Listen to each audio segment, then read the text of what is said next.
conversation.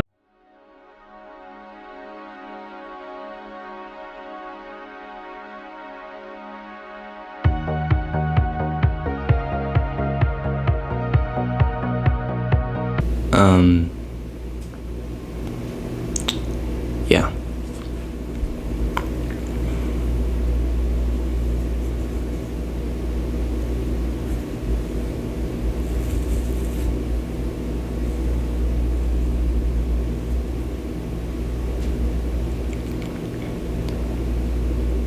I'm gonna have a booth selling books at Joplin Third Thursday. If anybody wants to come see me there, that's on the third Thursday in July. And I'm gonna be doing a podcast there. So even if you don't show up for that, tune in for that.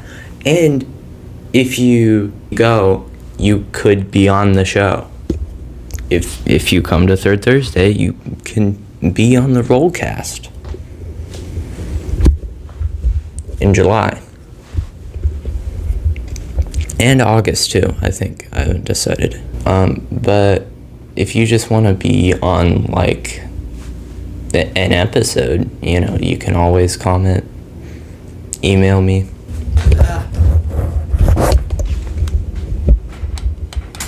Anyway, now we're over here, and I got a bunch of comics at Comic-Con. This one is really cool because it was signed by Mark Bagley. If you know who that is, he was like a Spider-Man artist in the 90s. And so, yeah, I've added that to my Spider-Man wall. So, yeah. I have tons of, like, collections, and I've been trying to get into, like, some of the newer issues because I just think it's cool to, like, read an issue, go online, and, like, be able to, like, react to the issue with people in, like, real time. And there's lots of commentary on, like, old issues of Spider-Man, and I have, like, there, so I have, like, tons of them on my wall, but, like, something about going to a comic store and actually picking up a comic and reading it, and then, like, being able to talk to other people who, like, have the same experience. But I haven't been able to find a channel, and I've been looking, that regularly breaks down the newest issues of Amazing Spider-Man.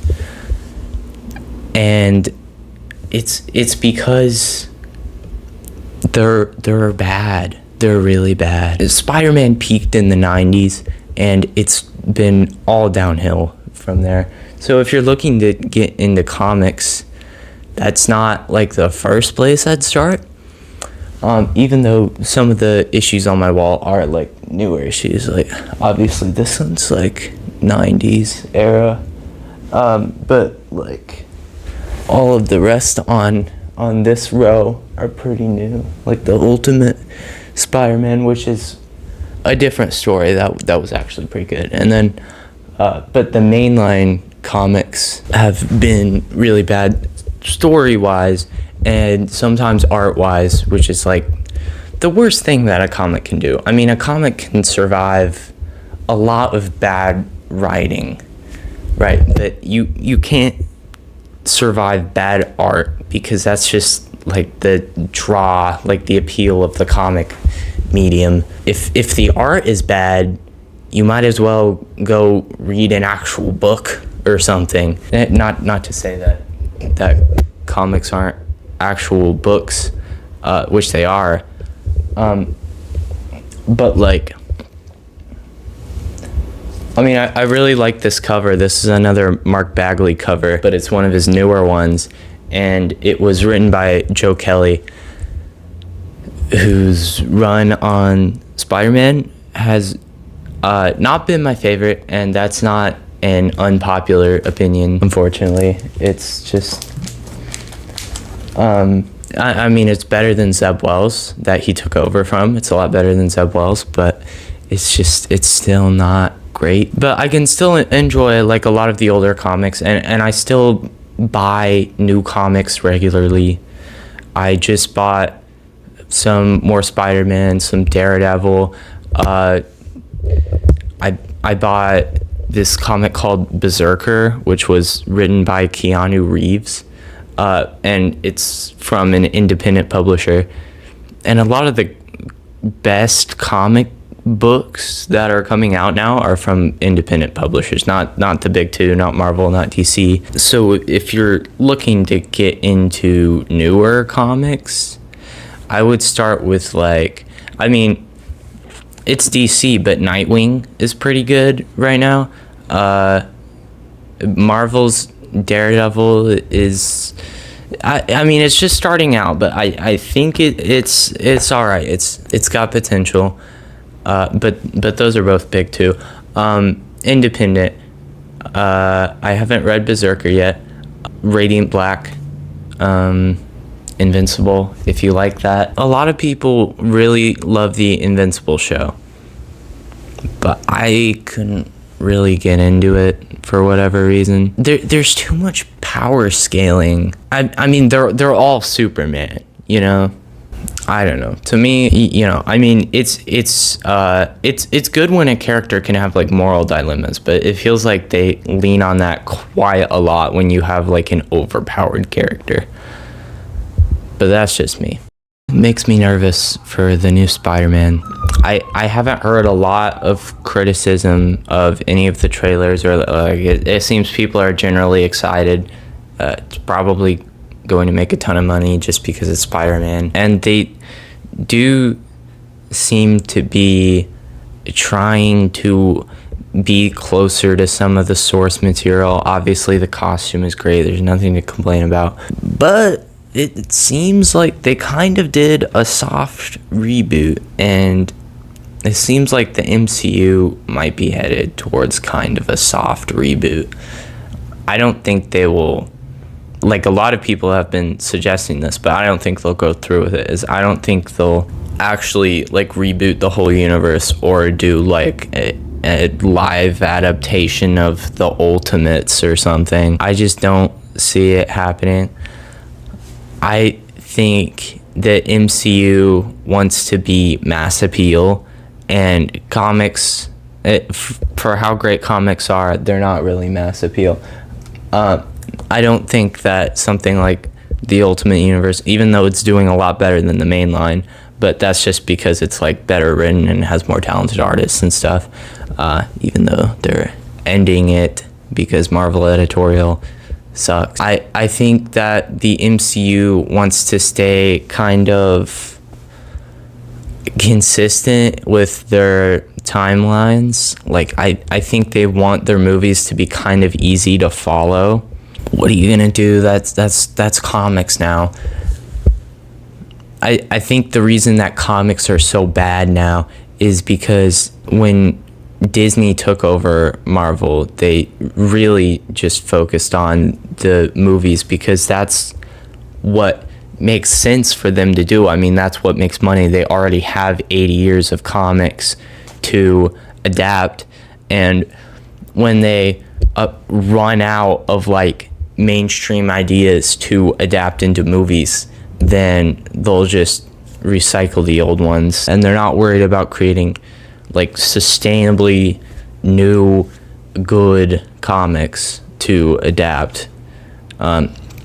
Even though it seems like one of the biggest problems with comics now is everyone is trying to make the next great compendium collection and like the next Marvel movie, because that's how you get like recognition in the comics industry, and it's making things worse. They're more worried about making a brand that's recognizable rather than actual good storytelling, and it shows up a lot in Spider-Man because he's Marvel's token character. Even though I love Spider-Man, he's their just most mainstream title character, and every single event is now just like, it seems like trying to change Spider-Man forever just so that the writer can have like a legacy, which makes for storylines like Death Spiral, or like that one where they made MJ Venom, or that time they revealed that Spider-Man had a secret cousin, or that time that they revealed Spider-Man had a secret cousin again and they forgot about the old one, or that time where they made a new villain but he's just like all of the old villains, or that time they made Miles like a new persona again, or that time they gave Ben Reilly a new persona again, or that time they made MJ Jackbox, or that time they made her date Paul, which I really hope that that's not Paul in the Spider-Man Brand New Day trailer. I might walk out of the theater if that's Paul. That's terrible. And even if it's not Paul, I kind of hate Marvel for doing that. Like, why would they even make us think it's Paul? Why would they? I mean, maybe it's Harry Osborn, you know? But if it is, they should leave not a shadow of doubt that it's Harry Osborn. And I haven't heard a lot of people talk about this. I've heard a couple of different takes, but like, if it's anyone else but Paul, that's frustrating. And if it's Paul, then that's the worst thing that they could do in a Spider-Man movie. Why would they want to put that in the trailer?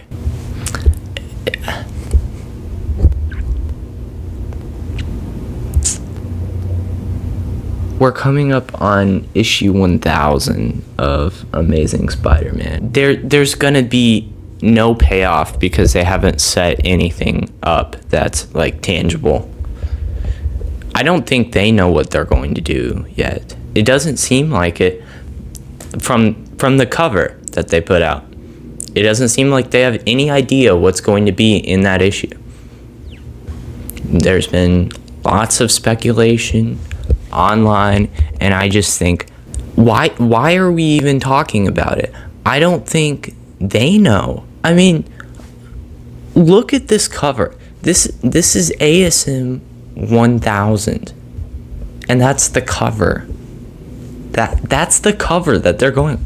I know there will be variant covers from all kinds of artists who have worked on Spider-Man over the years, but that is the main one. That sucks. It's really bad. I mean, what were they thinking? I don't understand it at all. Editorial, I'm sure, pushed this on them and gave them very little time just because they wanted to put out a press release early about it. But why would you want to do that? Why would you want to call attention to this? This is terrible. I don't understand at all why they want to do that.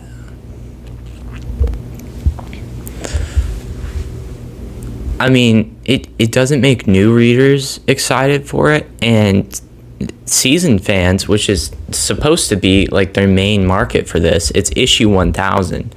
No one picks up issue 1000 unless they read a lot of comics, probably. They don't appeal to that either. It doesn't make sense. I went in to buy the just issue 1 of the newest Batman run by Matt Fraction because I've heard that it's good. It was $25. It's a comic book. It's one issue of a comic book. I get that Batman is DC's flagship character, just like Spider-Man is Marvel's flagship character. I mean, that might just be the comic store, honestly, because I went into vintage stock. New stuff can be kind of hard to come by at that location, but that seems ridiculous. It's getting more expensive to collect comic books. Comics used to be much more affordable, and now they are papered with ads, so you're paying for less comic. I mean, Image is killing it, like always. It seems like comic book fans are more aligned with DC right now than Marvel, and I'm sure that will change, especially if Marvel can make some of their movies good. I think people are kind of waiting for Marvel to fail because they've been so big the last few years. I think it's kind of killing them. People want DC to succeed because they're the underdog. They're a lot smaller than Marvel. Marvel's just a lot better. But DC has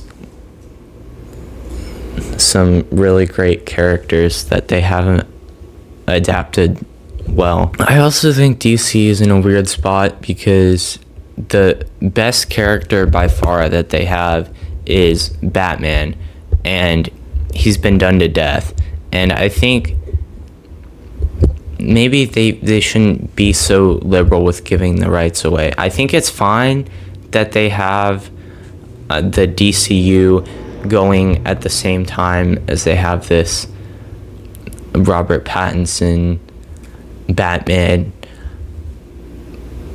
But I mean, you have so many perceptions of Batman now because every generation has had like a different exposure, and people are always going to remember The Dark Knight, but you're gonna have like a lot of different ideas about Batman now, especially like now that you're trying to make an extended universe. You kind of have to have a Batman, but at the same time, how much time do you want to spend on that Batman?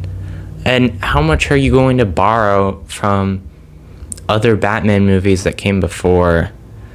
You know, and I think the DCU, and this is kind of why I think it's kind of okay to have the two universes going at the same time, because I think the DCU is going to focus more on the Bat family, and Robert Pattinson's Batman is going to be more about Batman solving crimes.